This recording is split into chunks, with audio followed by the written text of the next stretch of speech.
Sayyoo Si yaadalleen jedhuu dhiiroo wanna wajjin dabarsine hunduma isaana yaadadhaa nama akkati hin qabne beekaa maalirra akkati jirtu darbee darbees nan gaafadhaa baranee bifamtaa jedhanii natti man agartee hin fakkaatu malee hundumtuun darbaa fageenya isaa laalee abdiin kutiin malee miilli hin dhaabbanne suu ta'utuu deemuu galma ga'ee argaa karaatu walitti nu fidee garaatu gargar nu baasee dhiifama siif godheerra dhee bilbilee sitti muu baadhus kunoo taa'ee ittiin barreessaa yaadni kee ribaana kaasee amma namuudha waan caalee sirraatiin barbaanne si gaaffees beeku nama jeeseen dhufee jedheetu sitti mee duuba koon deebitee hinaasofta jedhee garaan kollee shakkuu yaadeetis hin beeku abjuu dargaggummaa mul'ata ijoollummaa jireenya mo'achuuf karoora nuun baasne taa'ee muu yaadadhu qofaan ofit kolfa haasaan keenya durii natti eegowwummaa dhugaa dubbachuudhaaf jireenya koo keessaa guyyootan yaadadhu guyyaani gammadee dabarse isaanii wanta sitti buufadheef sin dagadden se'in suuraa kee duraanii kiisii duubaa keessa kaawwadheen jooraanii haa ta'u darbeera kanan sitti buufadhee jedhee wanta jiru sitti muudhisu koota garaarraa gaabbeera akka durii sanaa waliif ta'uu baannus wallaansoo kennisin anis sittin jira kunoo hangarraatti tarii guyyaa tokko jireenya mo'annee walagarra ta'aa karaa gajjallaatti.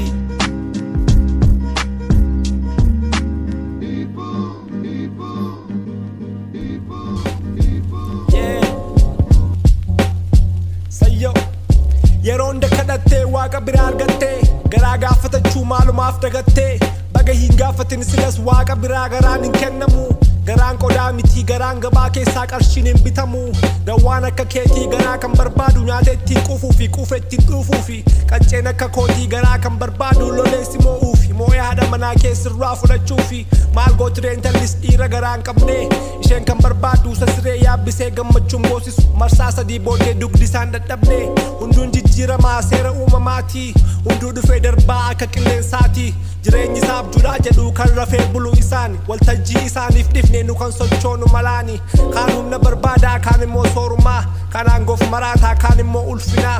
adda ta'ee minii anis akkasumaa garuu eenyu baree wanni kun hundinuu garaa akka barbaadu gaafa sodaan dhuftee dhiittees kuffiftee qarshiidhaaf humni kee baay'ee sin gargaaru qoosaa siniif dhiifne taphammoo daa'imaaf inni garaa qabu yemmuu inni dubbatu inni garaa hin qabne taa'ee dhaggeeffatu gurratti waa himaaf garaa jetuun taane ani garaa qabaa jedhee of gaafadhu akka garaa qabdu baru yoo barbaadde sosodaattu dura laphee kee dhiibiitii ol jedhii dhaabbadhu garaan gurguramee warqeef meetii baasaa dhiira garaa hin qabne micireetuun ta'in garaa dhasaa keessaa baasaa dhangalaasaa.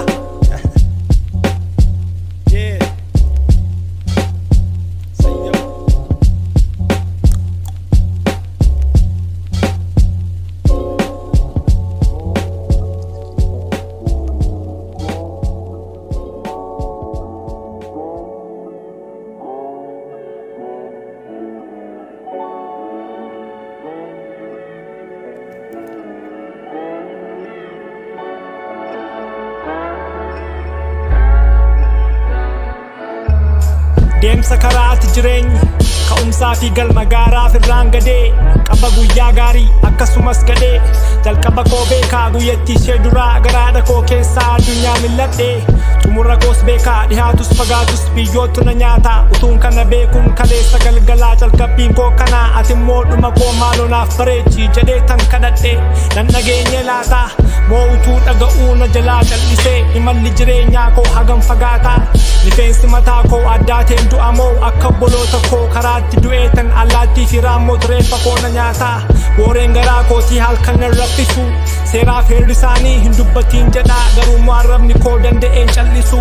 garaarraa jaallachuun gaariidha garuummoo garaa kee guutuudhaan namaa manuun dhalaa finyooma qabattee asii ol yaabbatteen morma keetti dhanii gadi si fannisu yoo dhugaan quucaree sobni immoo mirgisu yoon si jalaa badeessi jibbeen hin se'in jireenyi na saddee yaaddoon na huqqisu namni hundumaan beekuu isa alatti baaftee bakkeetti agarsiistu isa qofaa argaa anaaf jireenyi koo nama biraan qabnu kan nu laalu hundinuu bakkee keenya laalee nu madaalee darbaa kan namni nagarree rakkoon keenya arbaa.